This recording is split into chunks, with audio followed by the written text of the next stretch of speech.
What is up, everybody? How are we doing tonight? Welcome to the live stream. My name's Lewis, also known as MrCameraJunkie, where I remind you to upgrade your skills and not your gear. Welcome to the live stream. Today is Saturday, I forgot the date. What is the date? The 13th, is it? Moving over to the 14th? Yes. So now we have just crossed over the midnight hour to the 14th. Been losing track of days, but that's fine. I hope you find yourself well, and we're gonna get right into it. As always, I'm gonna start with my tip of the day. Today's tip of the day is gonna be a little bit specific to the Sony cameras. It's something that I've been meaning to mention, but I haven't been, I've always been forgetting, which is why the autofocus is so good. Right now I'm using both of my cameras that actually have this feature, but to just give you a demonstration with this Sony camera, the biggest feature about the Sony cameras and the Sony Alpha line is the fact that they actually have a hidden feature, which is face priority. Not only face priority, but you could actually register your face to your Sony camera. This is ideal for people who are using the Sony mirrorless systems, like say for wedding photographies or event photography. The advantages here is that the people who are primary, the people who you're trying to actually photograph and make sure that you have them in the shot, like the bride, the groom, the parents, everyone that you would be able to actually prioritize, you could actually register their faces, and you could register their faces into the camera's program so that it can pick out those faces in a crowd. So let's say that they're within the entire bridal, like the entire bridal or the entire like groomsmen, they're all together. It's always gonna pick out the groom as the primary face to make sure that you have him in focus, whether it's the reception, so on and so forth. And this is also very key for people who are doing vlogging. So say you are vlogging and you want to make sure that you are the primary person into the video. It even works in video where you just prioritize your face, and even though other people could come into the shot, the camera will recognize you over everyone else and make sure to lock on focus to you. So another reason why I absolutely think that Sony's autofocus is on another level. But let's go here to the chat. Let's see how everyone's doing. Okay, so we have quite a few people. How are we doing? We have Randall, Scott, and it looks like Randall's saying hi to Mario, Norm, Rob, Sly, and Charles. I don't know if they're here in the chat, but that's really cool. If you guys are, say hello. Yeah, today we're gonna be talking about the Nikon Z9, right? What are your thoughts on it? I wrote some things down. Let me get my little notebook. Some of the features that I find, pretty interesting about the new camera. One thing that I do want to touch on, which is I love talking cameras. I love talking about all the different aspects of camera. Give me 1 second. Hold on.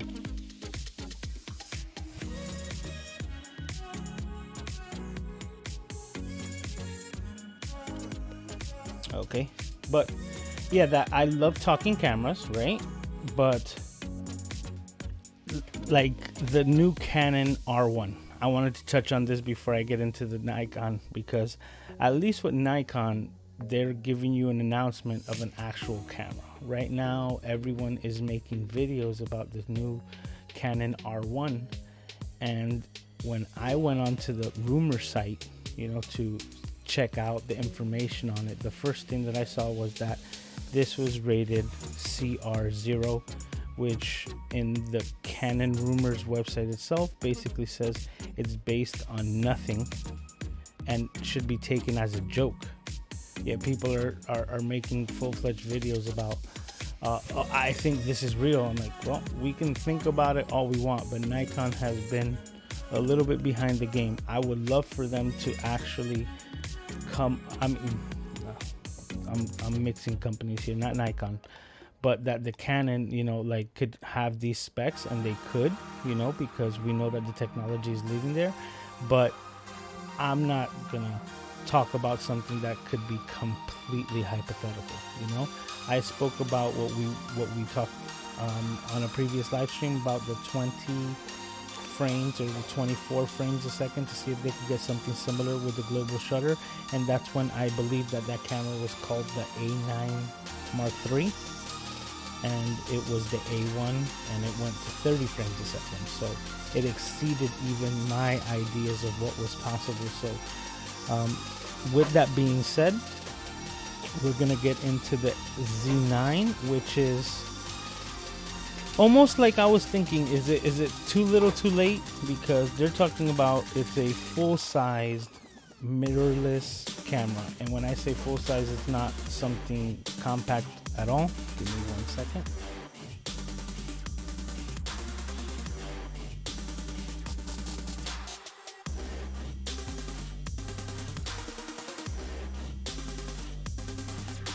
Guys, wow, the pollen is really getting to me when it comes to my allergies, and it is in full swing. I've been sneezing all day. Let me bring this down a little bit. Okay, so getting into it, it is a full-size mirrorless camera, and when I mean full size, it's like full vertical grip, kind of like a 1DX style camera. It's gonna shoot 8K 30 and 4K at 120. You know, these are standard, like by today, especially by today with what Sony has just come out with. By today's standard, like this is a flagship camera, but it's up to par. It's nothing that's gonna exceed what we're already seeing from Canon and from Sony. So with that being said, I was wondering, do you think it's like too little too late? Because I know that there are a lot of Nikon shooters, but I also don't think that Nikon has come out with the glass to support faster like frame rates, because if they're expecting the linear motors that are the stepping motors that are on their, that's in their old glass, to actually move around the glass and autofocus and keep up with today's standards by adapting, you know, to the Z cameras, I think that's where they're gonna, I think that's where it's gonna be a little bit off, and they're gonna lose, because the people who are using this glass, so to speak, don't have the capabilities that they're talking about right now. So when it comes to video, yeah, I do understand that, but the 20 frames per second blackout free, using these older types of lenses, I don't know exactly how that's gonna go over. So, you know, I would love to see, I'm gonna get into the chat to see what you guys thoughts on it, because I have more stuff written down. But I like Nikon for photography. I still have this D5100 with the 35mm f1.8 because I love that glass, but I also know that it's limited. You know, I love vintage glass and I use it and it's full manual. But you know, that's why I say it's limited. And when it comes to autofocus, that's where I think Nikon really needs to step up the game.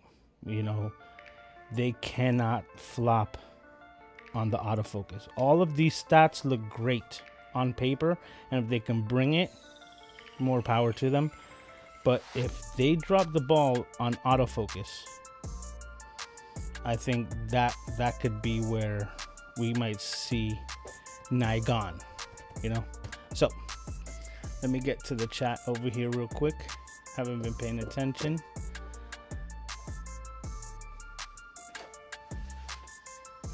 All right, let me see where we're at. Okay, so I said what's up to everyone here. Okay, Callie's also here. How are you? Okay, let me just see, because if we're talking, I'm really gonna ask you guys as well. So if you have a question, I'm gonna ask you to just put question in front of it so that I could actually just spot it out easier in the chat, because I'm also trying to see how we can streamline this to have a better experience. Oh, another thing, I also put a ticker, as you can see, about buy me a coffee. I always forget to mention it, always, so I decided to put that and also show the support for the people who have supported me, so show my appreciation. Okay, so after Randall was saying hello to everyone, saying, Scott, what resolution was Peter in last night? Yeah, talking about that, Randall, I was at 1440 as well. He wasn't 4K, but no stuttering in the focus, breathing either. He said he was watching on the TV, HD or 4K, sharper than any network I've seen. Okay, let me see.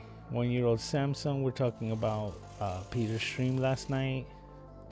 We don't get allergies up here in Michigan for another 4 weeks. Oh no, well over here it started from last week, and last week I think I started yawning at the end because I took Benadryl to, you know, try to control the histamine, and that really just put me in not the best mood. I did not take any medicine today, and I feel better.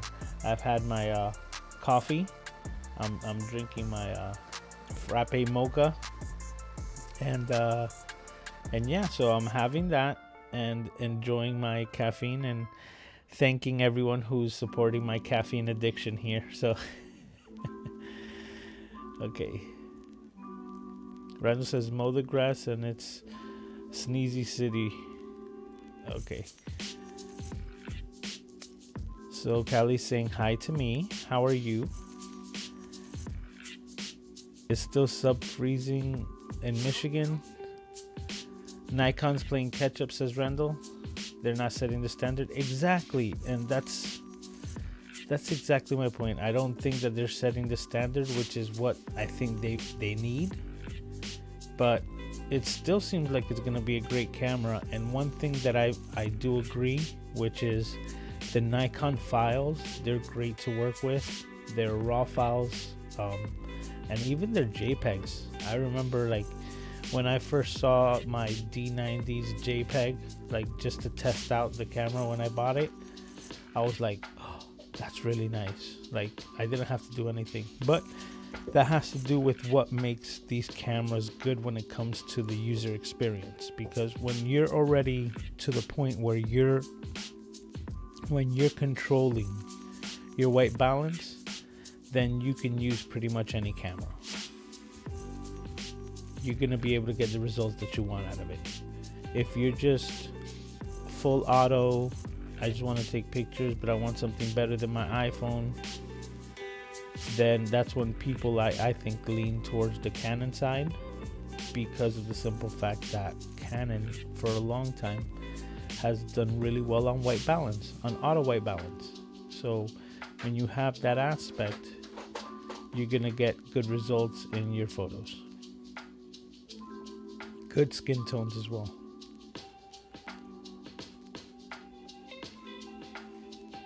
Okay, so Scott's saying hi to Callie, saying he loves your channel. There you go. Look at that. That's so cool.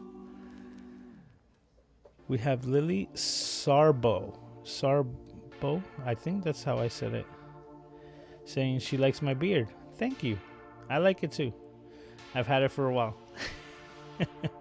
I had it before it was a style, and I'm glad that it became one. All right. It says, I believe they're using the same sensor as the A1. That's what I was thinking. It needs to be something in that ballpark, because you need at least 45 megapixels to actually resolve the 8K that it says it's gonna have. 1 second.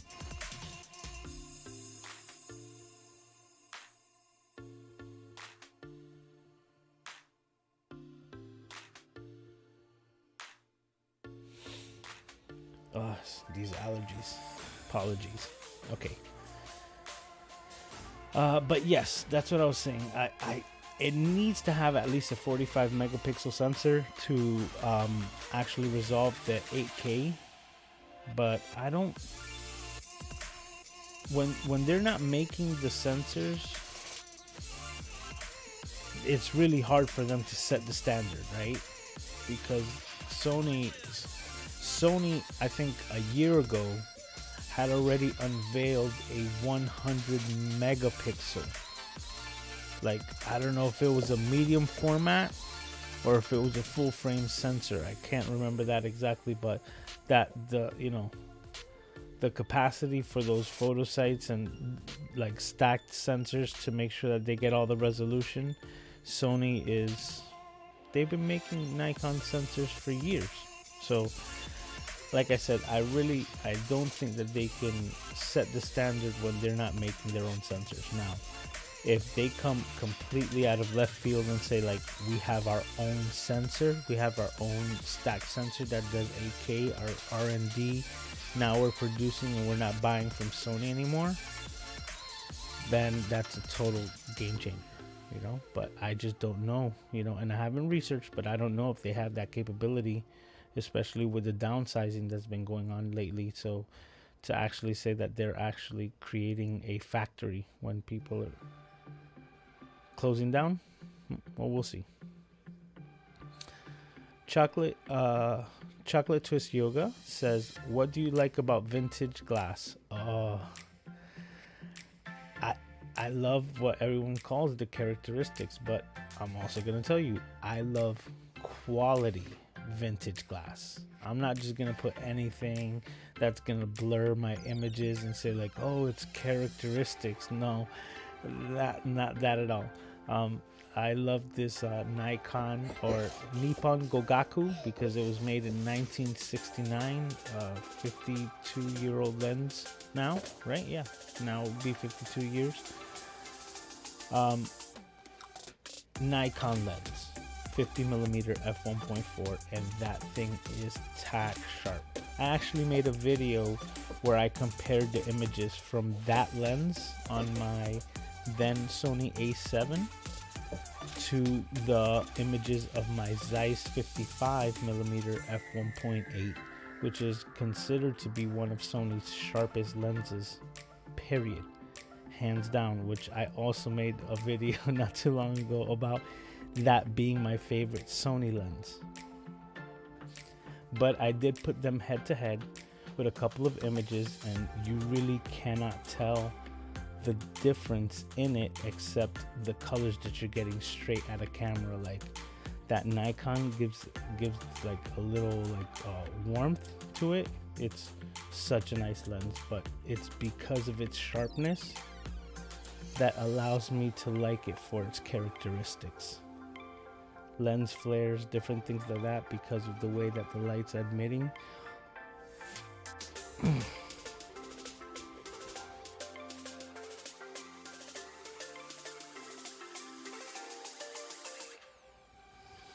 But the way that the light is allowed onto the sensor, that's what makes all the difference in your images.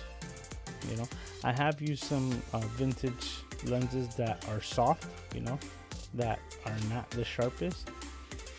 I don't like them for me myself, right? But then the people that I take photos of, because it just clears up their complexion and stuff like that, they love the images that come off of it because they don't even have to Photoshop anything. It just looks great. Okay, so it says it seems that Nikon users are super loyal and they have been so for very long time. Yeah, that is very true. There's people who are still using the D200s, you know, and that's a APS-C getting to be what, 15 years old plus. So it's and don't get me wrong, they still take great images, and that's what's so amazing about these devices. When people start talking about like, oh, why are they so expensive, I'm like,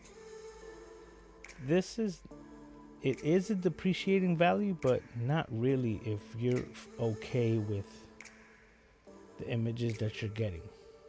Because yeah, you're gonna depreciate in value because there's a newer technology on the block. But that's when I ask anyone, I'm like, is your car any less valuable to you because a new model came out? I know people don't see it that way, but that's the way I see it.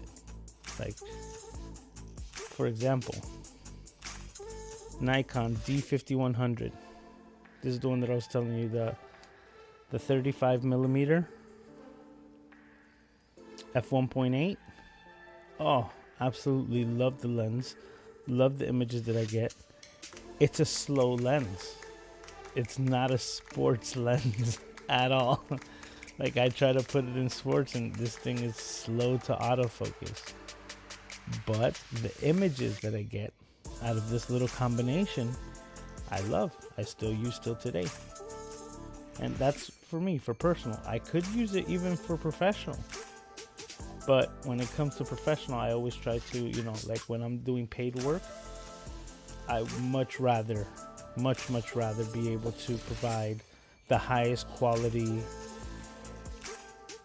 images as the final product to my clients. So that's why I use the R series, the Sony R, the 42.2 megapixel, so that I can have that extra bit of, you know, leniency to be creative and still, like, in post maybe straighten something out that maybe wasn't exactly, fix a horizon. Those are things that are important in images, but that with this machine I'm able to do. I love this song.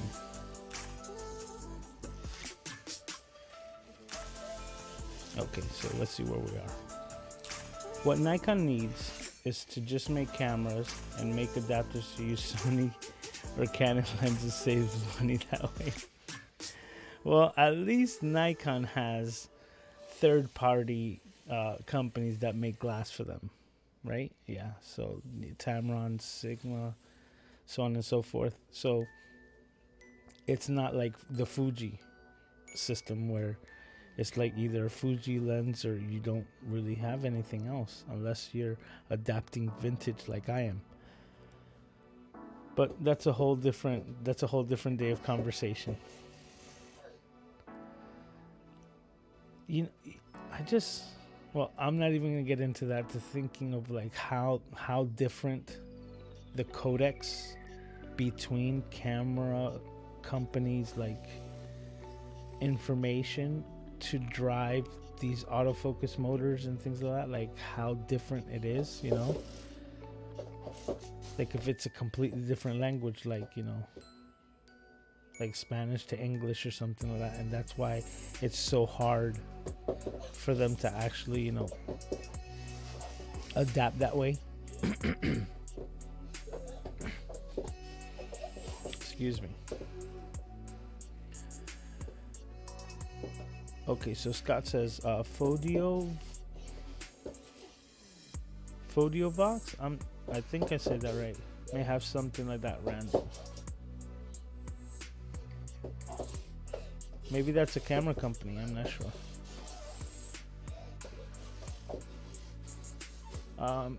Randall says Nikon improves the sensor that Sony makes for them. How do they improve it?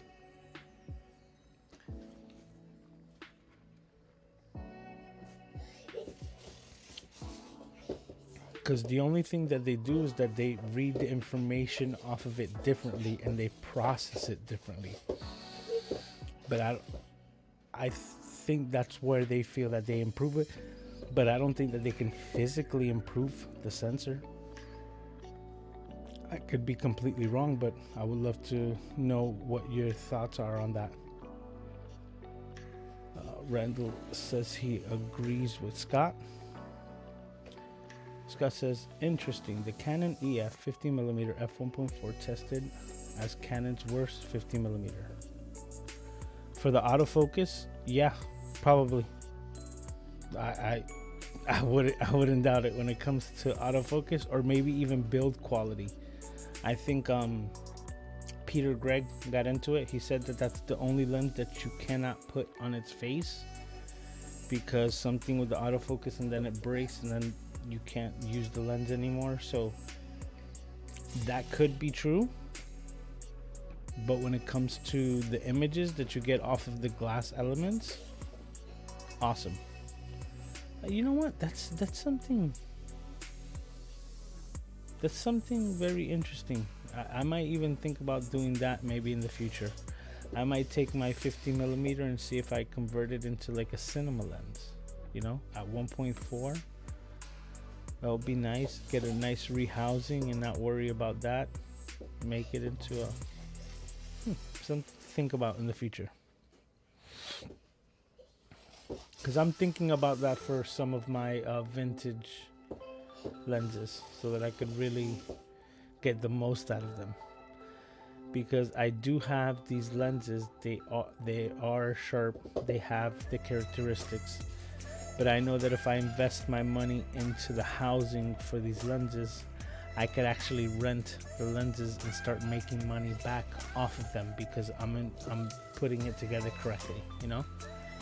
So things that I'm trying to do to see how I do this, because you know, I've told you guys before, I'm all in on the MrCameraJunkie channel. I want to become a full-time content creator.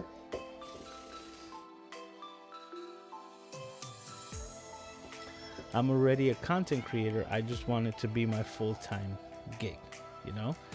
And I want to be able to just be home with Aiden, taking care of the things that I need to take care of for him, and being able to create, you know, entertaining and educational photography content for you. So, you know, I want to have that happy balance, and I know it's gonna happen. I just, you know, I need to be patient and work hard at it, and that's what I already know that I'm committed to doing. But as part of that, as one of the things that I want to get into to see if I can become the full-time content creator sooner, would be to actually get the most out of my equipment. So if I'm not using it, South Florida is a epicenter for movies, shows, and things like that.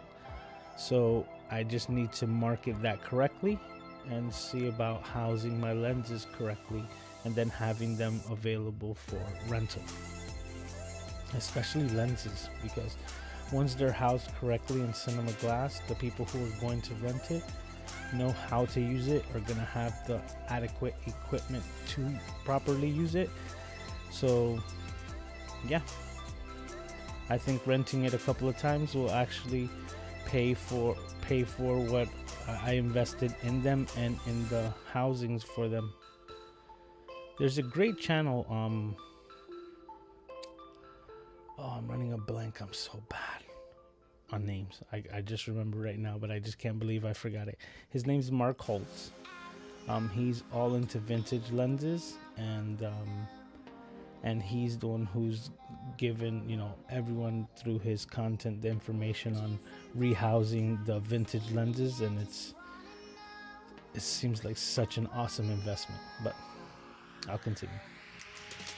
So Kelly's saying hi to Scott. Randall's saying Nikon improves with their software. Exactly, with their software, the way that they render the files. And that's what I said. I agree. I like Nikon files. I like to edit them in Photoshop. They always have, like, they're rich in data. and their color, like the color science, which is not science, but the way we call it, the way that the colors are, the files, they're great files, and that all has to do with processing and their infrastructure, how they write their code. And that's why I said it's got to be so vastly different. That's why I still always say that, because they don't make their sensors, it's hard for them to lead the way with software.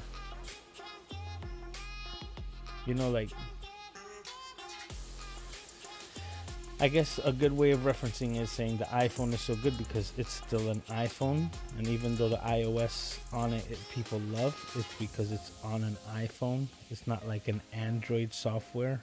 Android is never gonna beat Apple because it's too diverse. You see, like Samsung has the ability to try to compete with Apple because they're making a physical product, but Google, the owners of the Android software, kind of like if it was a division of software by itself, not the bigger entity Google, of course, but if it's just like a software company, Android, for that, they would never be able to kind of like take over the market if they're dependent on somebody else's hardware to run their software. If that makes any sense.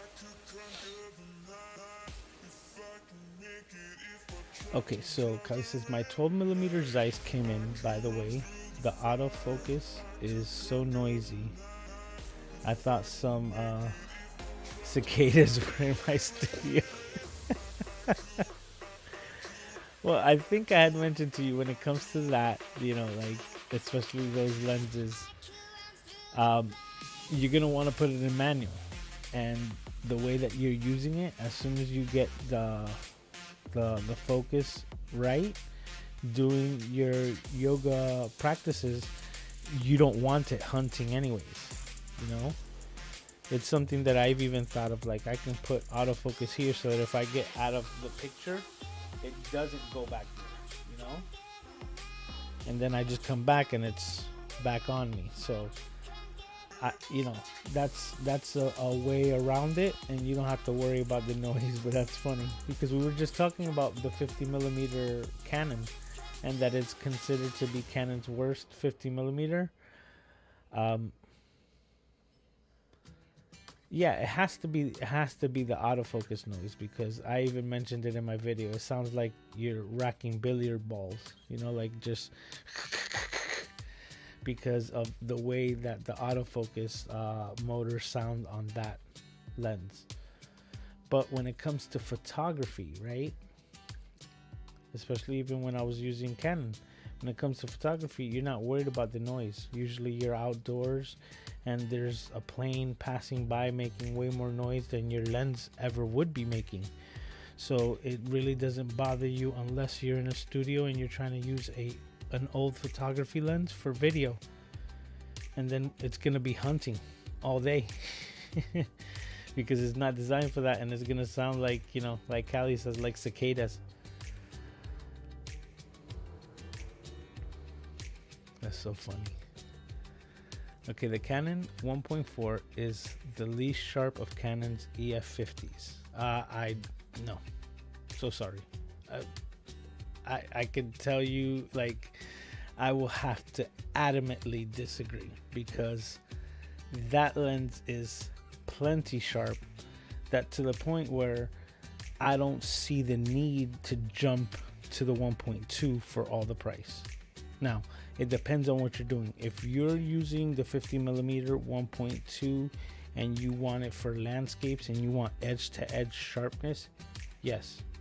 But the majority of people do not use lenses that way, especially a 50mm. So I'll take that back, but I'm telling you from my personal experience, the 50mm I still use till today, and I use it because it's so sharp. Now, if you're using it wide open,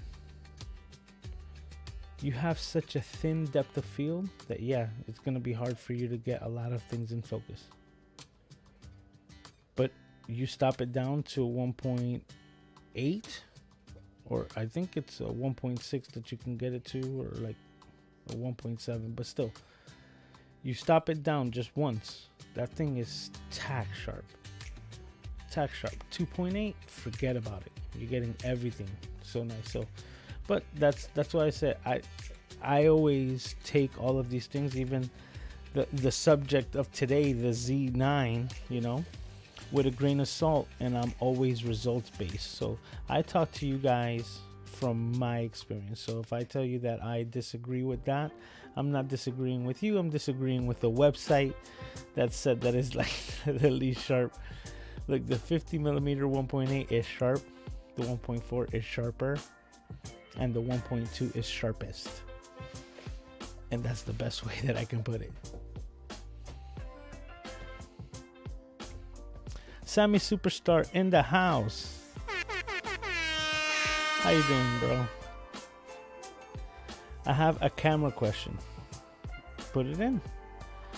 What weddings or high school jobs this year for you? No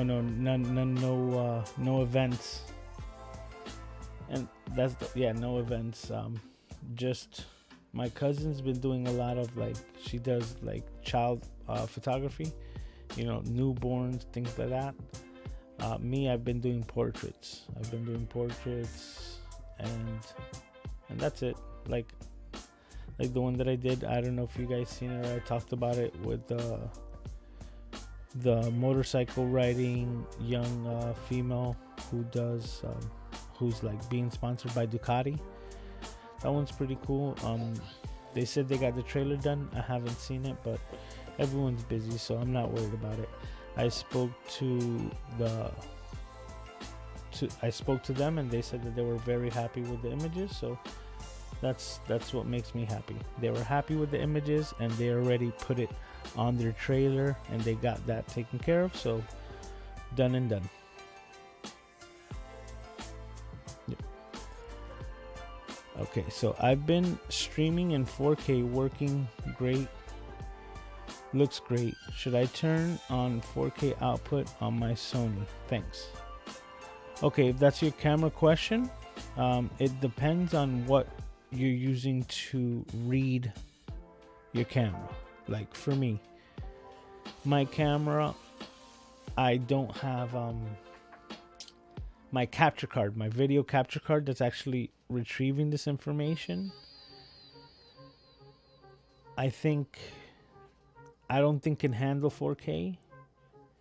I think it handles 1080 up to 60 frames a second, but then it still only outputs it. Yeah, because it can read the 4K, right? But if I pump my camera to 4K because it's not really made for it, I start getting green lines on the screen when you guys are watching things. So I stopped that completely because it's not necessary, and it's not like it was actually improving the signal. I put the camera to 1080, and I have it corresponding correctly to my video capture card, and then that's pumping out 1080 to you guys, and that's the way I have it. So it really depends on your video capture card. If your video capture card can handle the 4K and pump it into your computer, then yeah, put it in 4K. The camera, I believe you have a Sony, right? So okay, so Scott says, regarding the Canon 1.4, I'm going by the DxO Mark ratings reviews. No, it's not a disagree. This is a conversation, Scott. That's what I was saying. I'm just adamant with it, and that's what I said. I thought I was very clear. I'm like, I know it's not you. I know it's a website, and you see, you confirmed it with the DxO Mark. I absolutely understand. That's why I said, that's my experience. That's why I'm very results based. I spoke about it in another live stream, and I'm gonna bring it up again. The using full frame glass on APS-C cameras, and how people say, oh, you should actually use APS-C because it's designed for it, and so on and so forth. That's to sell more lenses. Because now, to give you an example, right? if there is a defective part or a not so sharp part in aspherical lenses, and we say aspherical because they are round, we don't have square lenses, you know. So because they're round, we're cropping and we're taking the image of the center of these circle lenses, right?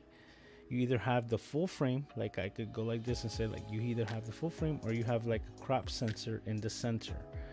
The majority of the time that people say is like, oh, I'm losing edge to edge sharpness. Well, if you put a vintage or, you know, vintage or not so good piece of glass on an APS-C sensor that's full frame onto APS-C, you're already removing the negative part of that glass. You're already cropping into the center, utilizing the sharpest part of this aspherical lens. So you're already one-upping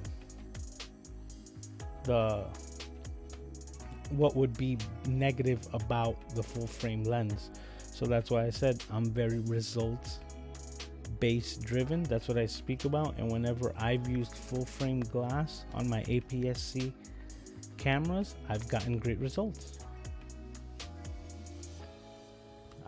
My Zeiss 55 on my A6100 is an awesome combination because it is a very fast focusing lens, and this camera is very fast in focusing.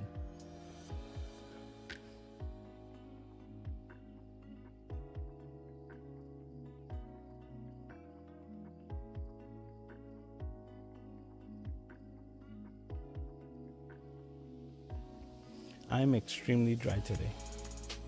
Trying to keep things hydrated. Okay, so Sammy says he's using the Camlink 4K.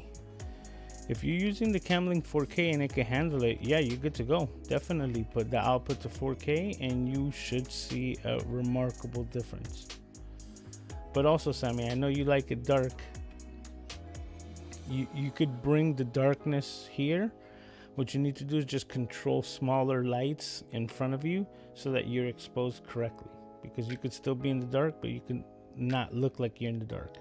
And that's gonna help a lot more on your image, whether it's 1080 or 4K. The sensor needs to capture light, so make sure that you give it enough light to capture.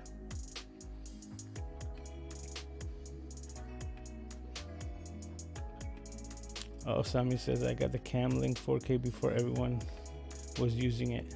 Yeah, now they're so hard to find, right? Because everybody's trying to get online and trying to get live. So that's so funny because, and let's not even get into like the whole GPU pandemic that like nobody could even get graphics cards right now, which is nuts. But Sony A6100. What lens are you using with it, Sammy? Like, are you using the kit lens? Because it's still good, you know, like. But if you are using the kit lens, then I definitely advise you to get more light. Yep. So Randall's agreeing with me, saying to put it into the 4K output. The Camlink 4K can handle it. He says if you get stuttering, then 1440p. But Sammy's using eCam.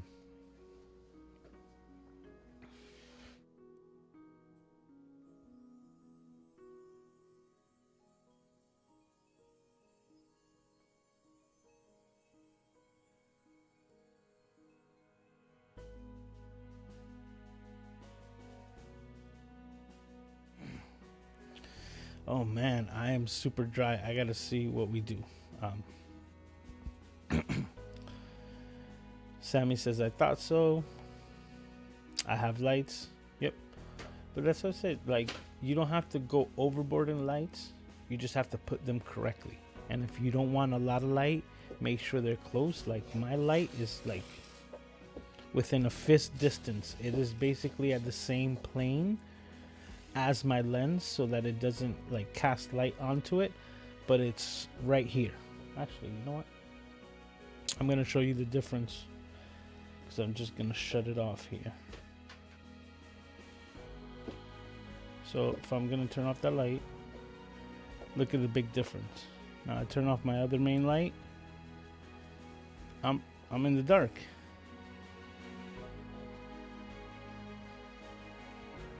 But putting the lights in the key positions allow you to be exposed correctly, and then allows you to control, you know, like the background. Like if I want to go teal and orange. I haven't used these in a while. Did I change it? Alright, there we go.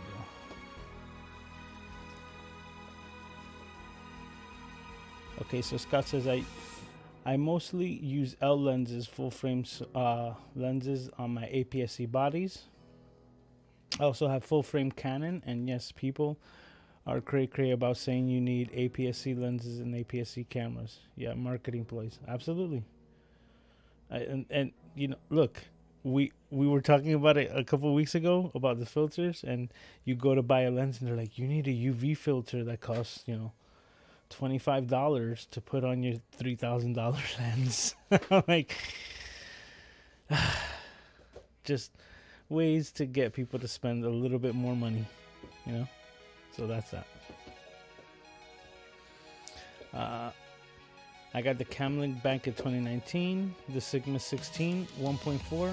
Yeah, bro, if you got the 1.4, then I might need to just help you out a little bit on setting up the camera. I helped Tommy with his, you know, on setting up your camera, getting the settings correct, like set it and forget it.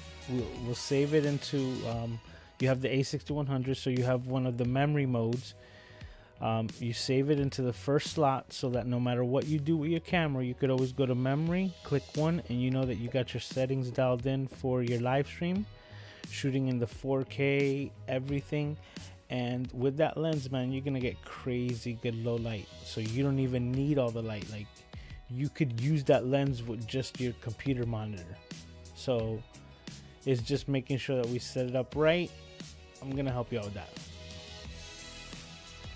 Using Ecamm with the Mac M1 Mini. Yep, pretty soon you're gonna be telling everybody, Lewis, Mr. Fix-It, helped me out with my camera, and that's why it's gonna look this nice. Tommy kept saying that his camera was drunk, and I helped him out with the autofocus, so that's funny. Okay. So Randall's saying Peter Gregg was using Ecamm and their 4K cam link, and he gave that, and he gave it up. Yeah, I think, is he not using the Ecamm anymore, right? I got it. I'm gonna test it out. There's a couple of reasons why. I am setting up my Mac, but because I actually think this one, because of the way that I have it set up with the SSD hard drive and the performance that I'm getting out of it, and the 1.5 gigs of the graphics memory, is what's allowing this to actually run Ecamm fairly well. Like, I think it's not gonna have a problem with it at all, so I am gonna give it a shot. But I'm gonna be honest, right now I'm really liking Streamlabs. It is just like OBS, but giving me all the good features. It's putting chat on screen, got little scrolling text, and like today, for example, today a new update for the Streamlabs came out. So I didn't even want to run the risk. I completely uninstalled it and installed the latest version with a clean install. And I did that, and I don't have to re-put in all the settings, all of, you know, like all the scenes, all the tickers, everything. And that makes it convenient, because the one thing that I've noticed is that if I allow Streamlabs to actually update natively, then it gives the computer problems. Whenever there's an update, I just uninstall it, and I just today is actual proof of my concept as well, you know. So it was just yesterday that they came out with an update. I uninstalled, reinstalled, and then today another update because apparently they missed something. And look, everything's running perfectly. And like I said, the best part is that I don't have to reset all the scenes again. I don't have to do it over and over again because that's what became tedious with OBS.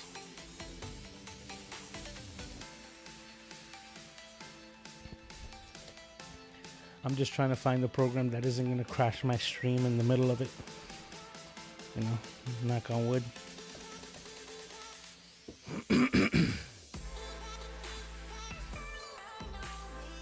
Okay, when I got the camera, I got the Sigma 16. Says Sammy, I like the low light look.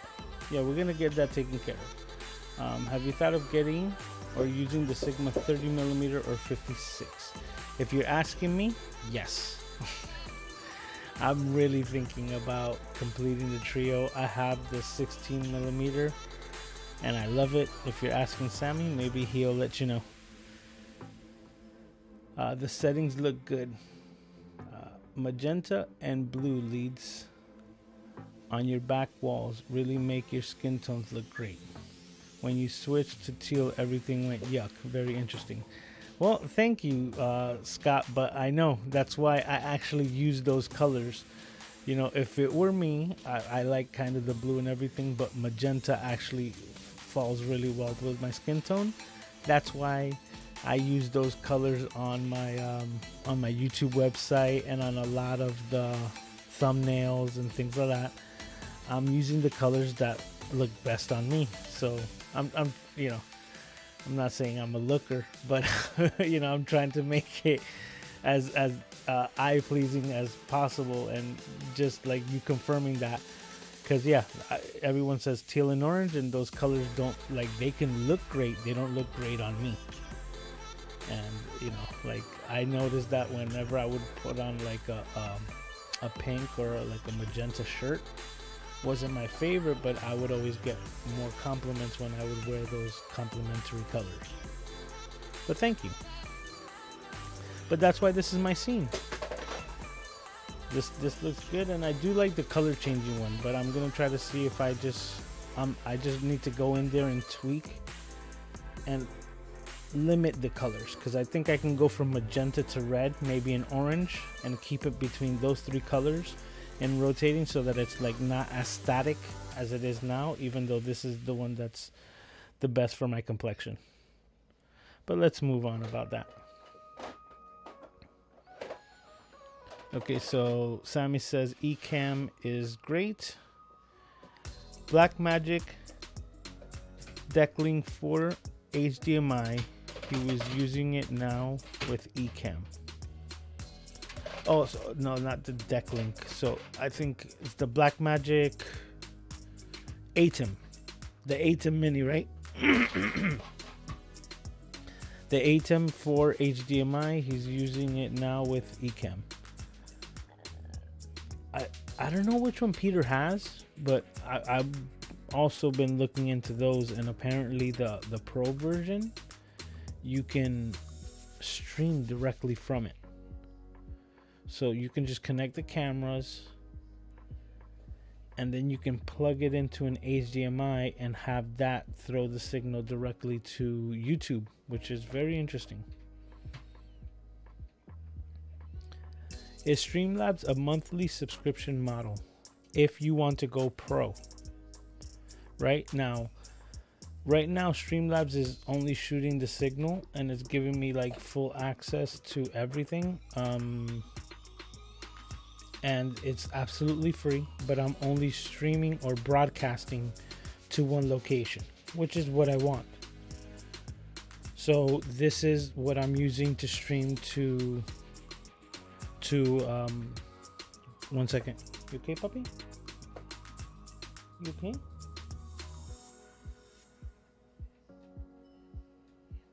You're so handsome. I'm biased. I think my son is very cute. But I'll continue. So this is absolutely free, but it only allows you to stream to one platform at a time. it has the capability to stream to multiple platforms, so that if I wanted to, I can link up my Facebook and my Twitch and as many as I want and have them all shooting or getting signal all at the same time. So when I would hit go live, it will go live on all of those platforms all at once. That's not something that I'm looking to do. So if you want to do that, then you would have to pay for their pro service, which I'm not sure how much it is. But right now, everything that you're seeing and that we're getting is absolutely free. And that to me, that's awesome. I know they're making their money off of their pro subscription, but it's a really good business model to actually give someone the ability to use this platform. And if somebody wants more features out of it, it's available for a price. But for what I'm doing, it's fine. And the whole thing is that if I wanted to use it for Facebook, or I can still use it, but I just can't like stream simultaneously. I would just have to log out of my YouTube and then log into Facebook, so that then I can then use the same program to stream to Facebook. So right now, Streamlabs has been working out very well for me, you know. And like I said, the one thing that it was giving me issue was the updating, that once it would take an update, things would go awry. But now I've just found that the easiest workaround is that, and the file is not big, excuse me, like the downloadable installation file is like 240 megabytes, so it's very small. Instead of running an update, what I do is, like I've mentioned before, I just, as soon as I say, oh, there's an update, I go to the website, download the installation file completely. Once I have it on the computer, I uninstall, restart the computer, install the new one, and boom. And look, like, that's why I think it's so cool, because everything that you're seeing, like all the tickers and everything here was already set from the first time, and the computer keeps that in memory, kind of in a separate file, and I don't have to go through every scene to set everything up. So I can set my shoulder cam and all the little things that I've done, you know, like my intro or my exit with a timer. Everything that I've set is, you know, it's still there, and when I open it up, it's ready to go. I don't have to relog into Facebook. It's just basically a different way of updating the program. I just don't do it. I just don't let the program do it itself, and it's been good. Now, another thing is that I have been, another little FYI, I've been streaming on Twitch, just trying to give myself some downtime. So I always try to be productive. So the way I see it is, if I'm gonna sit down to play a video game to actually try to relax, I'm still gonna be productive and I'm gonna stream it. So that's what I've been doing on Twitch. And Twitch has its own native application, so that I'm logged into that, and whenever I want to run this Twitch stream, it's on its own little application. So right now I just have, those are the only two places that I'm streaming. So those are the only two icons that I have on my computer, pretty much. That's what I have this set up for, that and the actual game that I'm playing. That's it. Alright, so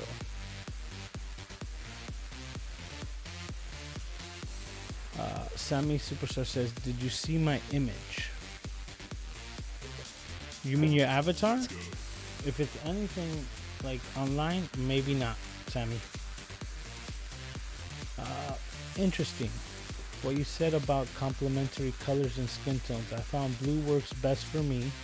A while ago I did a test on my videos and noticed I got a lot more engagement when I wear blue. You see? Absolutely. The easiest way to figure out complementary colors, you know, this is another tip, FYI, is go to Google, go to your phone, and just type in color wheel. You will see an entire wheel with the entire spectrum of all the colors. You can see some that are more basic, that just have like, I think 6 or 8, I think it's 6, like little triangle pieces, so to speak, or pieces of a pie, with the colors, and the easiest way for you to understand it is that whichever color is on one side, the one that's completely on the opposite is its complementary color. That's why orange and blue, and then like green and orange, they're just pink and purple, magenta and blue, and that spectrum, that they're always complementary to each other. And depending on your skin tone, you're gonna fall in that spectrum, that certain colors are always gonna look best on you. Yeah, I would definitely try the blue outfits again and see how that works. Rob is in the house.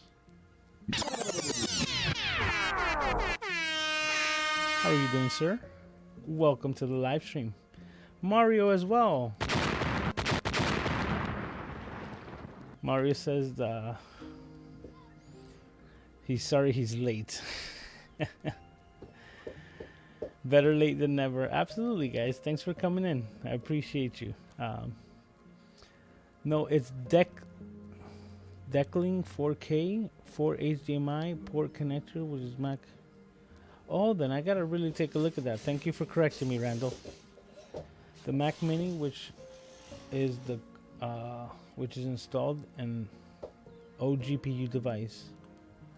Oh, that's right. That's how he has those video cards connected to it, right? Like, yeah, like the video capture cards. Wow, that's right. Totally forgot about that. Thank you, sir. The cheaper version, $500. Scott said free is good. Yes, free software is good. But this is the whole thing. Like, I'm a person who I believe in the, like, try it before you buy it. You know, like, I like things that give you the ability to try to see if it's something that you like. And I think, you know, and I'm going to be real, this is a first world problem, right? Like, it's something that I realized that it's been more prominent in my life ever since we got smartphones. Because, God, how many, let me know in the chat if you guys agree. How many times have you bought an application on your iPhone or your Android phone that it says it's supposed to do something, and you're like, oh, it's only 99 cents, and you buy it, and it absolutely doesn't do anything at all. It doesn't even come close to what it says it was supposed to do, but it just doesn't do anything for you. So I don't even know. Like, let me know if that's happened to you guys, because that's happened to me so many times. That's why I'd rather get like this application that I use for the audio, right? For this, come on, do it. Right? For my little sound and my little drum. That application was absolutely free. And then once I realized that I like the application, it's doing what I wanted it to do for me. Now, I wanted to get rid of the advertisements because that's how they got paid, so on and so forth. But the application, couldn't be happier. How many of these companies didn't get my money, and they could have done the same exact job with the application, but they didn't give me the ability to, like, try it before I buy it. And that's it. So, like I said, I think that's just more now with the way that we purchase things like that. So I've lost, I bet, hundreds of dollars on 99-cent applications throughout the over 10 years now that we've been buying applications on iPhones. Think about that. It's been 10 years that people have been buying. I remember, like, the first Christmas app that I bought for, like, the iPhone, which was like a Christmas tree where the little it's so funny, the ornaments would shake depending on the GPU, you know, like, or the gravity, not the GPU, what is it,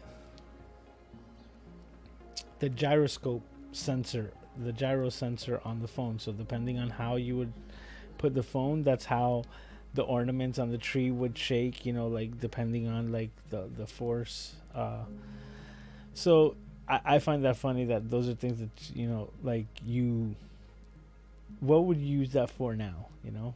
I remember when I bought it, I was like, it's so cool that it can do that. Now it doesn't do anything. Okay.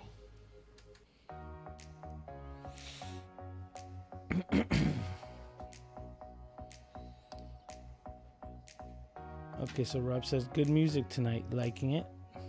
Wow, the music's so nice. Did it go on the lull? Is that, you guys are making fun? There's no music? The apps are usually shortcuts to make things easier on your phone. Rob says, yep, totally true. The iPhone apps, the apps want more money to unlock features that you want. Clickbait. We got a thumbs up by Randall. Peter Gregg is in the house. How you doing, sir? Welcome. He's saying hi to everyone. Saying night, Saturday night here. What are you doing, buddy? Come on. Look who's here. Look who's here. Oh, somebody's being a little sleepy guy.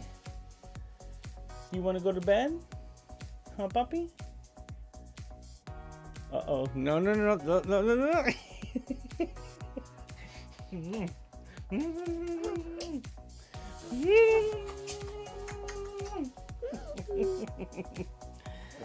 Well, say hello, Aiden. Say hello to everyone. Say hi. You gotta leave my in-ear monitor alone, puppy. Come on. Made your cameo.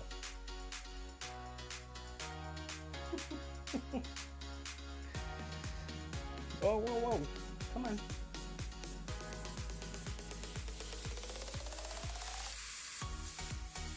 Come on, we're dancing.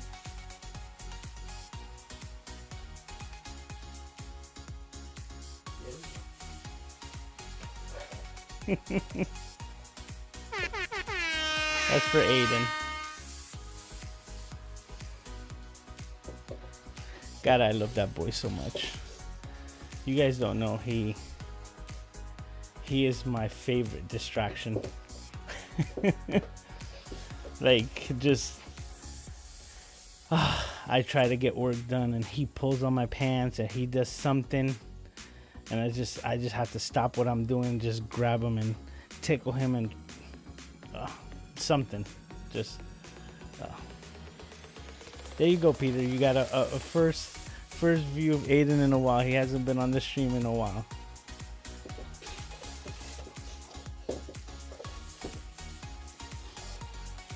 Rob says, I think we are all old enough to remember the trail we're on our Macs. Yep, that was a while back. So everyone's saying hi to Peter, and he's saying hello back. Peter saying hi to Aiden, saying there he is. It says Callie, Aiden. Thank you guys. I appreciate it. I appreciate that you guys care for Aiden so much, because he is why I sacrifice what I sacrifice. He is the reason why I do what I do and why I'm working so hard.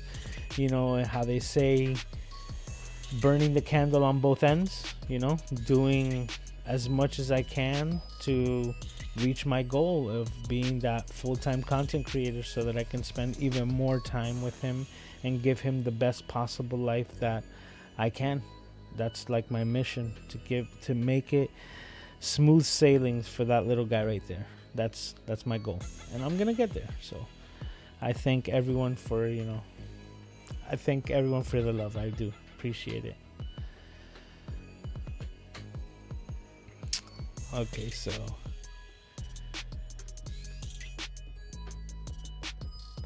thank you, Rob. Appreciate that. Aiden is the star of the show. Absolutely. Aiden is the boss, man. He's the reason why I go to work, right? If not, I'd be a bum. If not, not so much, you know. Like, I'll be like, oh, I'm just gonna sleep in. But no, it's like, he needs me, and he needs me to be the best me that I possibly can be, and that I know he deserves nothing less. So I will work every day as hard as I can to achieve that for him, and that's it. But I appreciate all of you guys, because you guys being here, you know, are helping me to achieve the goals that I know that I'm going to achieve. So my deepest, like, heartfelt thank you to all of you.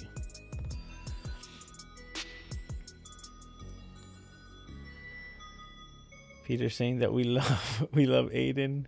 Aiden is job number one. Yep.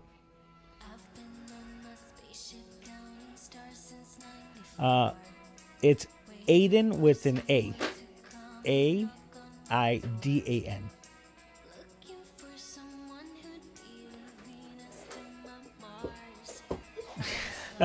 Peter already beat me to it.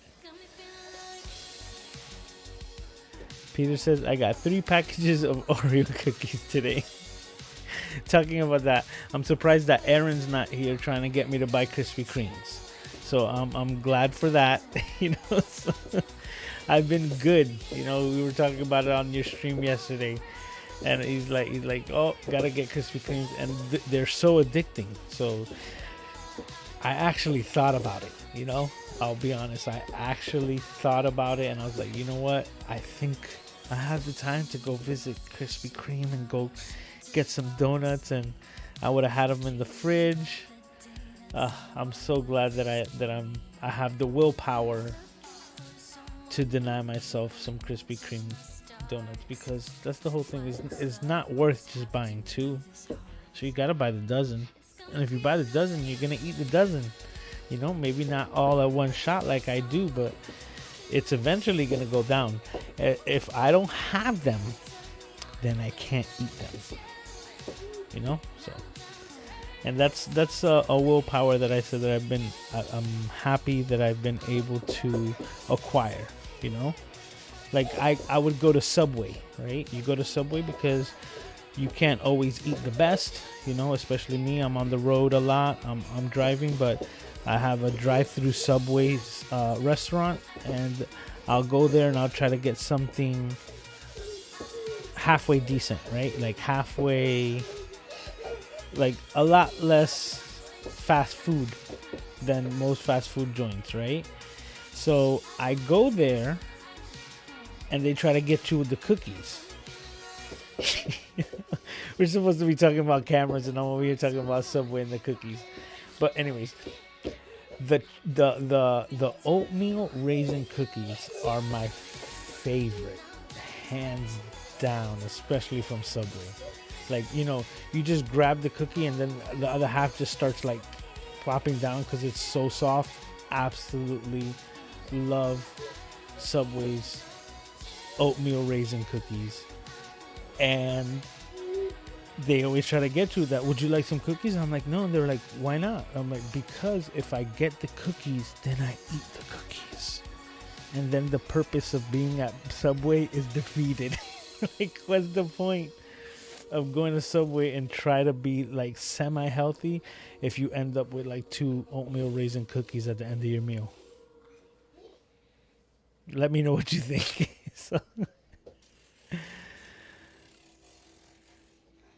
So Randa says, got it, Aiden. Okay, so yeah, if you guys were wondering about his name, yes, Aidan.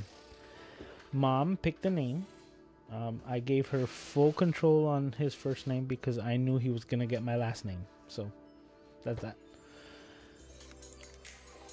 It says, I'm gonna make a cake with one of those packages. Oh, that's right, the Oreo cake. Well, you know what? I was gonna write you in chat.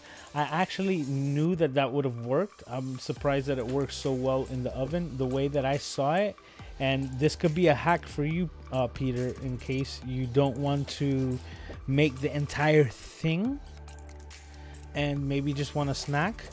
You take 3 or 4 Oreos and you just put them in a mug. And you crush them up into the mug. Once they're crushed to your satisfaction, you just add the milk and the same baking powder, mix it, microwave. You have your cake in a mug, and it's the Oreo cake. That's actually, I think, where I saw it first. I saw it on one of these apps, whether it was YouTube or TikTok, but it was a vertical feed, something really fast. And I was like, nice. I try to stay away from TikTok. I'll tell you the truth. So I don't know if you guys are on there. Like, TikTok is dangerous because you'd be like, oh, I'll just watch like a quick 30-second thing. 3 hours later, you're like, what just happened? So yeah, TikTok is dangerous. Randall says, my favorite is Dunkin' Donuts Bavarian Cream. Oh, they're so good. They're so good. Here's a question for you guys. I would love for you guys to write this in chat because this is like a big question when it comes to like desserts and stuff like that. Are you a cake or are you pie? What do you prefer, cake or pie? Pie or cake? Let me know what you guys think. Before I tell you what I am, I would love to see what you guys says. Bavarian creams are awesome. Powdered sugar with vanilla cream. Besides McDonald's frappe mocha. Sir, in your honor, they're good, man. The frappe mochas are good. And like I mentioned to you, like, they could be a frozen coffee, but it's still a coffee. Like, if anything right now, I'm this perky and alive at like at 1 o'clock in the morning over here because of this little trip. I think I'm gonna make it a routine of getting a coffee. Maybe I'll do a colada or cortadito sometimes, but right now the frappe mocha has been working awesome for me. It's definitely a pick-me-up. And I'll tell you this for this reason.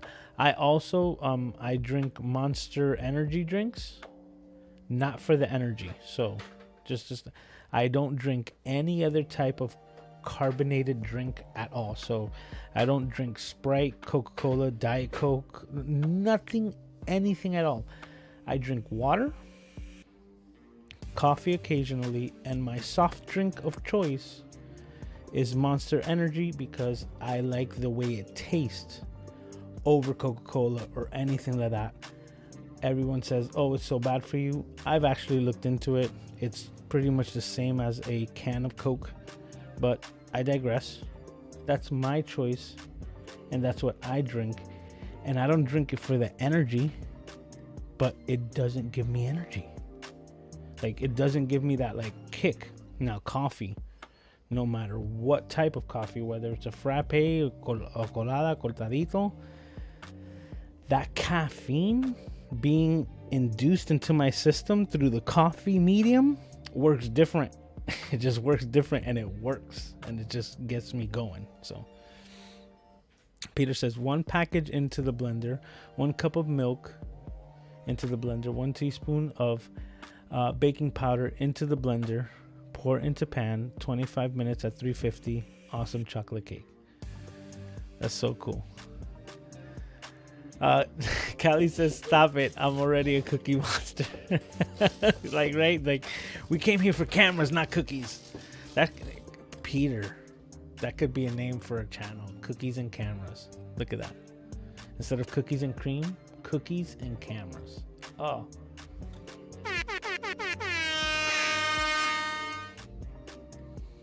Cookies and cameras. I gotta say that again. I think, look, let me not even get into another conversation. I think I have a knack for making good like slogans, but that'll be a different conversation. The reason why I say that, like, throughout my life, I've always been someone that's come up with like nicknames for people that stick. You know, like I've just naturally come up with something, and like it just like you guys let me know. MrCameraJunkie. I think I did well with the name when I thought of it, and I was like, oh, like that sounds great. And I checked to see if it was available, and it was, so I just grabbed it everywhere, and here we are. So, you know, it's those things that I think that I've always been naturally able to do it. And I don't know if you guys know who Pat Flynn is. I wish I would have found his live stream and his channel, or himself sooner. But I've been on his live streams lately. He's been doing a live stream for 365 days consecutively. So if you're out there, Mr. Pat Flynn, that is something else. An entire year of live streaming. Awesome. But he plays these games every Friday where it's all about like marketing, because that's what he's all about, like, you know, like marketing yourself and things like that.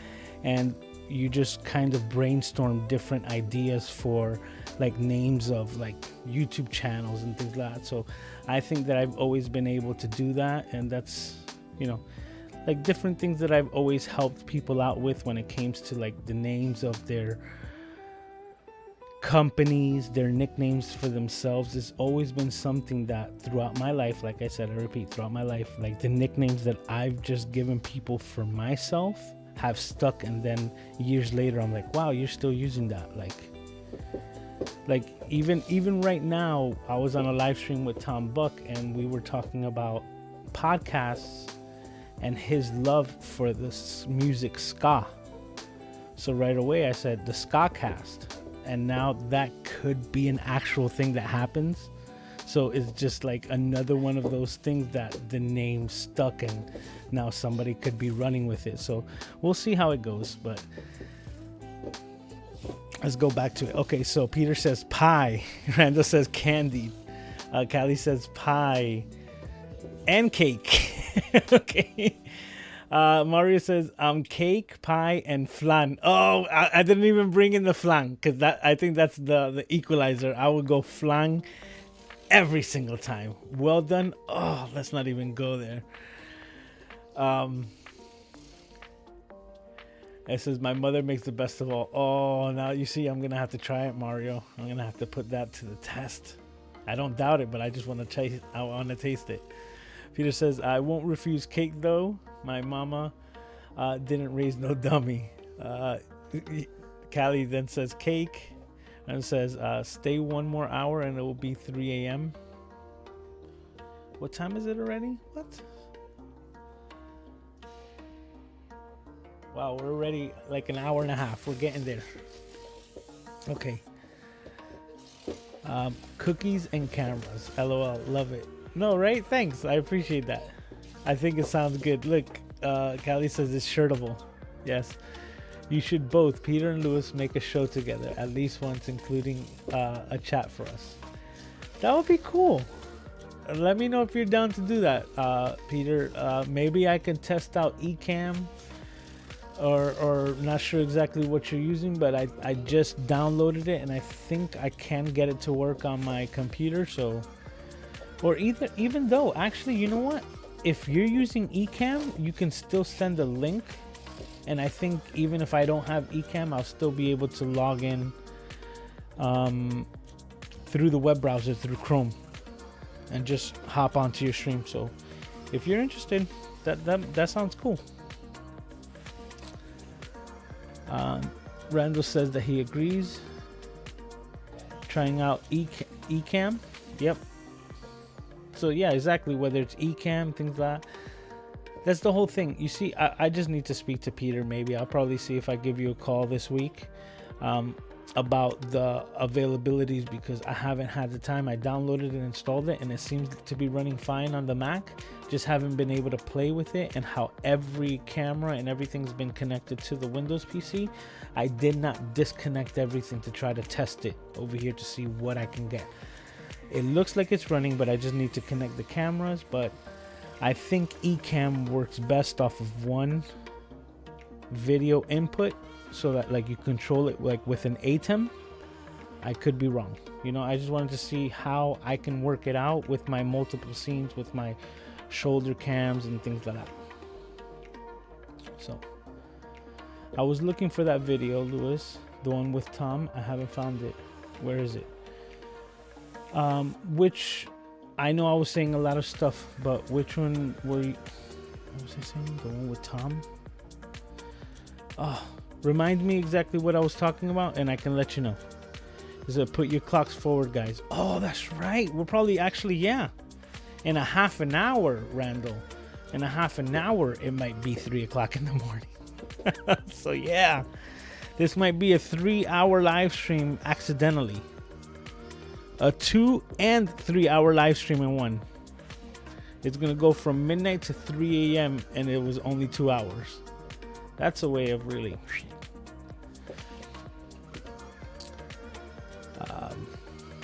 Okay, so we got somebody new. I don't know how to say that,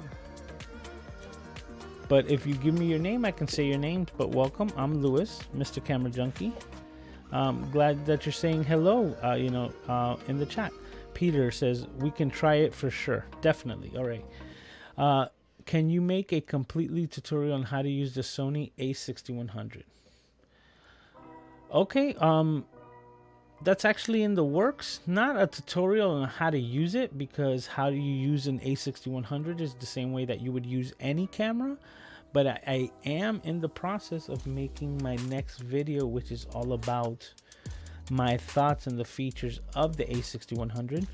I do already on my channel, so if like when we finish the live stream, if you're up for it, you can check my videos there. I have some that show you, if you're new to the A6100, features about the kit lens.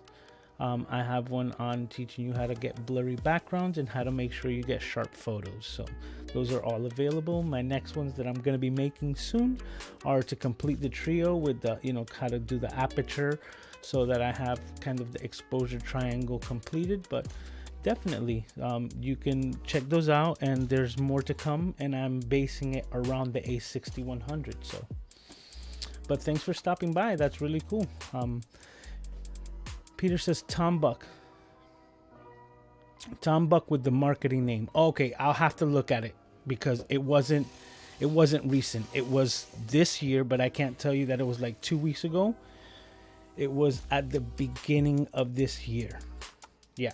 And you'll be able to see it in the chat that we were just all, like talking, and we're like we do here, so we're kind of just shooting ideas off of each other. And it was him explaining about talking about things that you're passionate about, and that should be the topic of, like, whether it's your YouTube channel, whether it's your podcast. But with Tom, that is mostly about the podcast. And I don't know if you guys knew, but Tom is actually releasing a course. So he actually and he announced today, which I just want to give it up for Tom. Tom reached 60,000 subscribers, and today he announced that as of next Friday, he will no longer be a teacher, and he is going to be a full-time content creator. He is like retiring, or just leaving his education career on pause, and he will not be returning this following year as a teacher. But now he's going to be dedicating all of his time to his podcast and his YouTube channel. So we're definitely going to be blessed and seeing a lot more great content coming from Tom. I just want to congratulate him, because he's very tentative, but he's great. He's awesome. So he teaches so well, and it's not like he's going to stop teaching. He's still an educator. His audience just has grown leaps and bounds. 60,000 subscribers, which is amazing.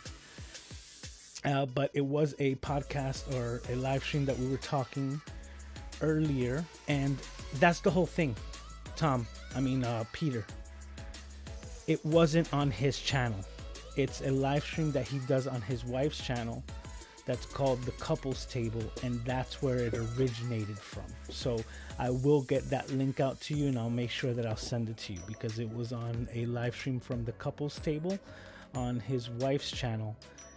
And and that's where the Skawcast is born. And I actually think that now, and it's funny that I mention it, but I think now, because he's going full time into the content creating aspect, I think that he is also that's a probable thing that's going to be happening in the future, and that's the name that's going to be used. The Ska Cast, all about ska music and his love for it. If you also know his entire background is full of ska and his love for the Aquabats. Now he might have the opportunity to interview his beloved favorite band. So I wish him all the best. And like I said, he's a great inspiration to myself. I thanked him, and I continue to thank him for all that he does and being an inspiration and kind of showing me, even me, and giving me the ability to know my potential on this platform and what possibly can be done. And I can't wait to congratulate him on his future successes as I reach my own and what I do for this little man. So okay. Oh, so Sly's here. Well, hi Sly. I'm sorry, I got caught up reading. It says, happy weekend, Lewis, fellow junkies. Sorry I'm late. Did I hear something about cake, pie, and cookies? I'm in. Absolutely. We were saying, what's your favorite, cake or pie? And the reason why I'm so torn is because any time that somebody says, would you like cake or pie, I'm gonna go pie. When it comes to dessert, I'm a pie guy, except cheesecake.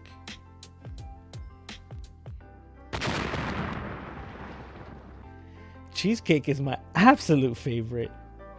It's a cake, but is it really? Because it's not fluffy. It doesn't have frosting.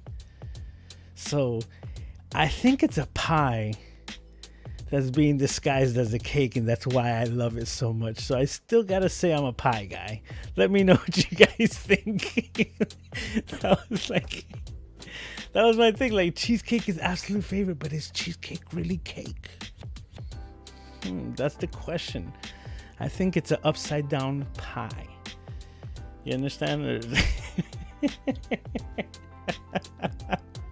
I would love to know what you guys think. I know I'm being a little silly, but it is a good question. I'm like, what really classifies it? You understand? Does it make it a cake because it needs frosting? Because cheesecake doesn't use frosting. Okay, so it says you mentioned seeing him in a video.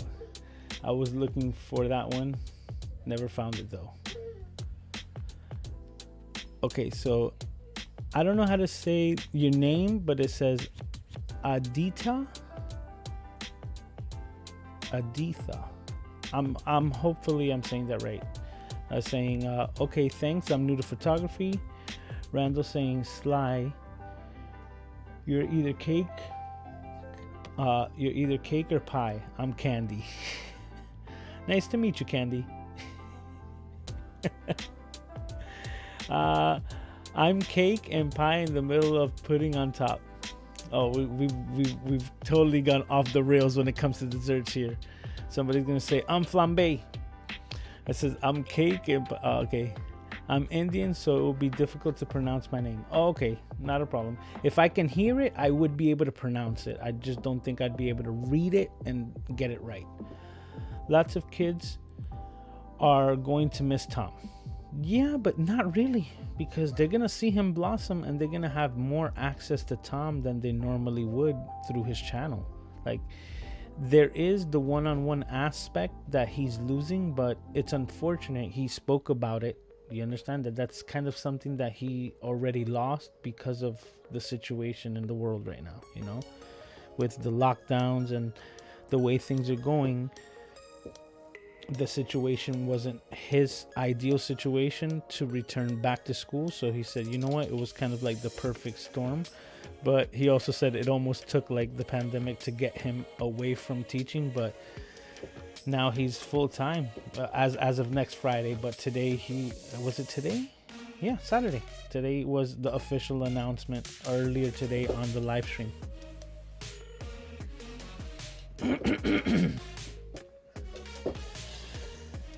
My keyboard is messed up, lol. Don't tell me that your keyboard's messed up and that's what you use to like type in your name. That's funny. Slice says, oh, I can't be both. If I have to pick one, I'd be pie. Yeah, I'm pie. I'm so like pie over cake. And it's not the spongy part of the cake, because like a cake with a nice like fruit center, I can enjoy. I'm gonna be honest. I always am honest, but I'm just, you know, trying to build it up. But I'm not a big fan of frosting. I think frosting is too sweet, it's too much, and all that confectionate sugar over everything, excuse me, for me really just does it. So like, even if I were to be at a wedding or something like that and to enjoy the cake, I won't eat the frosting and I'll just eat the actual cake and maybe the fruit filling on the inside, and that's it. And that's how I've always eaten my pieces of cake at events and things like that, because it's kind of like a slice of pizza and I don't eat the crust. Pretty much the same thing. But now a piece of pie, or maybe a little like whipped cream, that whole thing's going down. There's not even the crumbs. It's a wrap. Apple, peach, pecan, or blueberry. Out of those, it will probably have to be between apple and peach, even though they're all great. If I would put them in an order, I would say apple, peach, blueberry, pecan. Yep. Pecan is great, but I also think a pumpkin pie is so good that, you know, when it comes to the holidays, I lean towards the pumpkin pie over the pecan. So the the Nikon Z9, very interesting with whipped cream. It says cheesecake gang. Yes. Turtle cheesecake. Lord, you guys always make me so just ate. You want to hear something? I used to work at the Cheesecake Factory. So I know about all those cheesecakes. So if I wanted to, I can give you the whole spiel of how we used to sell those cakes and be like, the indulgent tuxedo with layers of fudge and I used to have to know all that stuff. I've forgotten so much, but the Cheesecake Factory, that's a very interesting restaurant, man. Like, there's so much good food there. And I've mentioned it before because it's something that I learned in marketing from there, which is nobody here has ever seen a Cheesecake Factory commercial. You know, their entire infrastructure of advertising is word of mouth. And the way that they make that is by actually making the best food that you've ever had in your life, so that you have to talk about it to your friends. And they aim to be the best plate of food that you've had for every plate on that menu. They're trying to hook you with whatever you choose, and that's why that menu is so good.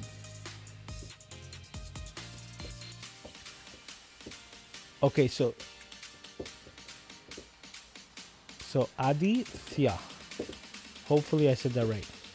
Aditya, maybe I should say it faster. Aditya, let me know. I appreciate you giving me the opportunity to pronounce your name. Cream cheese frosting. Oh, Randall, you know what?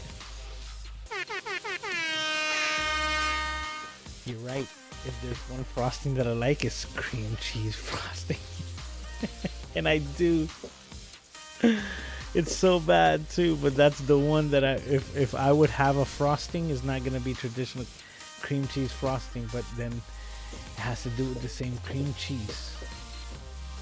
Oh, I don't know what I'm gonna do at the end of this stream. I think today I might end up at Krispy Kreme. I think today is the day of the cream. Cool Whip, yeah, but on pie. Cool Whip on pie, yes. Cream cheese frosting I can do on a cake. But you see, where do you use cream cheese frosting? And let's be real, where do you use cream cheese frosting? On carrot cake, which is another one of those like cheesecakes. It's one of these hybrid things, and cheese and carrot cake is so good. I think Peter and I were talking about that maybe on another live stream, that on his, that Publix has got great food, great fried chicken. Their carrot cake, the carrot cake at Publix is even better than the carrot cake at Cheesecake Factory.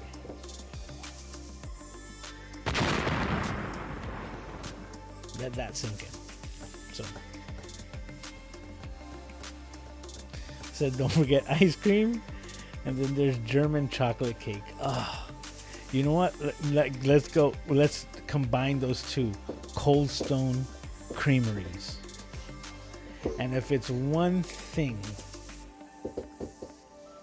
Cold Stone Creamery has, is this German chocolate cake ice cream thing with pieces of coconut, and oh, so good. Look, just, I haven't been there in years.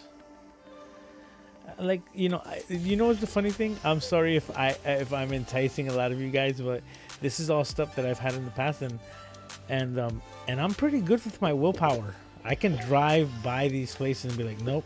I have a Dairy Queen, like, just like right there. I'm talking about within 2 minutes of my home. There's a Dairy Queen where I can get a like fudge brownie blizzard. Oh, so good. Just blinders. Just head home. Can't even look over there. Not even a little. Nope. I've already reached that ripe old age of old, where these things do not affect me too well. I wake up in the morning not feeling too good, so, you know, especially when it comes to ice cream. It's so funny.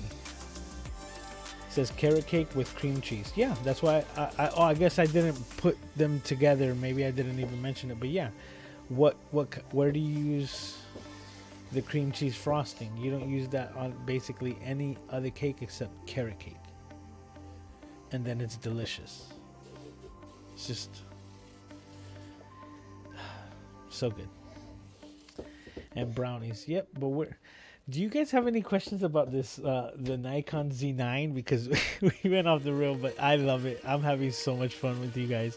We end up talking about brownies and cookies and all this stuff. Well, let me just go back to this, which is, this camera is going to have a stacked CMOS sensor, faster readout, 20 frames per second, blackout free. Let me bring this over here. Blackout free. That's a question that I had. Do you guys think that this camera is going to be ready for the Olympics in Japan? Because I know Sony's ready with the A1. We're going to see if this hypothetical R1 is going to be ready. That one is more likely. But Nikon, the Z9, even though it's got that pro body, I don't know if it's going to hit the market on time. Yeah, and if I think I did mention this, which was my biggest thing, my biggest takeaway. Even if this camera, the Z9,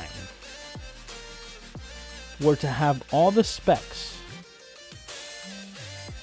or not even, let's say it doesn't even do 8K, let's say it only does 4K or maybe a 6K, but they said it was going to do 8K, so let me not even take that away.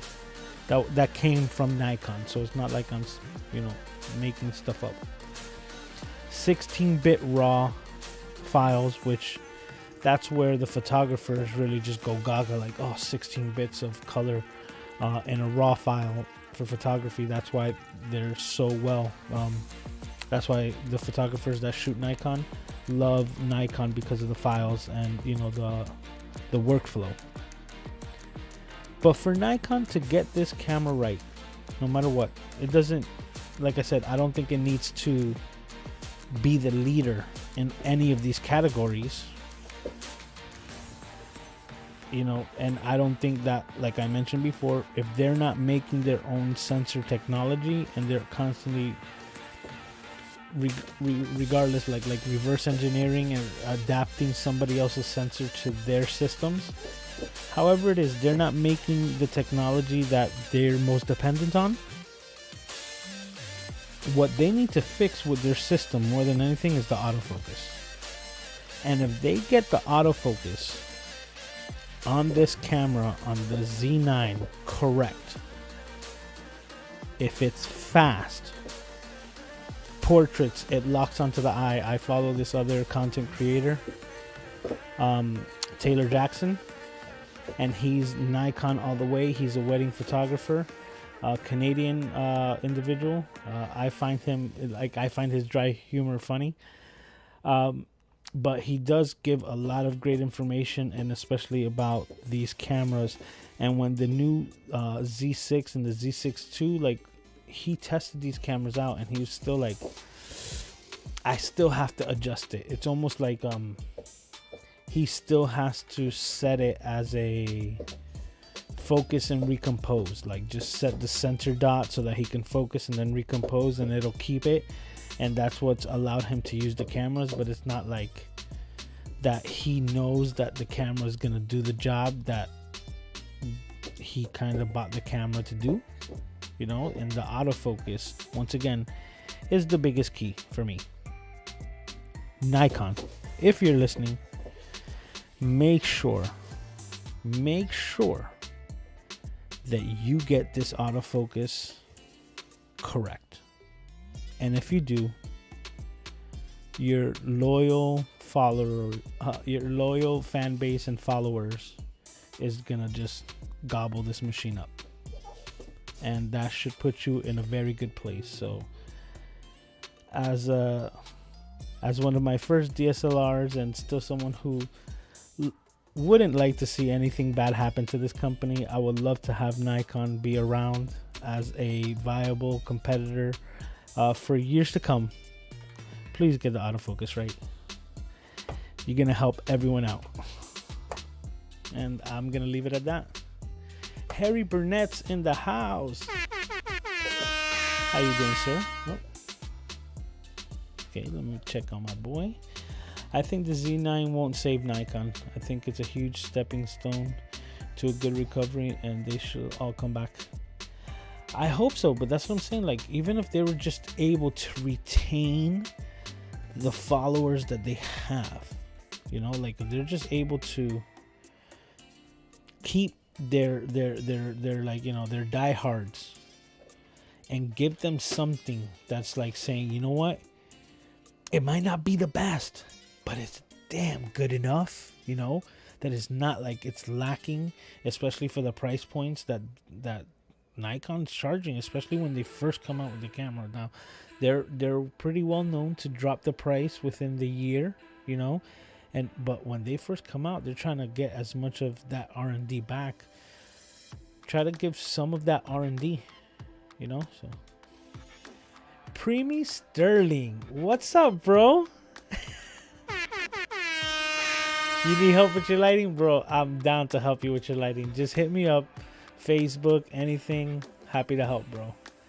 Especially I think I had mentioned it to you before. So things, you know, if I were to show you my setup right now, man, like I literally have a wall just 4 inches behind my camera. So it's not like I have all of these things set up. I've actually, you know, talking about lighting, I'm gonna show you. I've actually been using these LED lights that I have complete control over, you know, like with wireless. So I'm able to control all of my lighting and change even my background. So I got that, and now I have like a scrolling color over here to the right.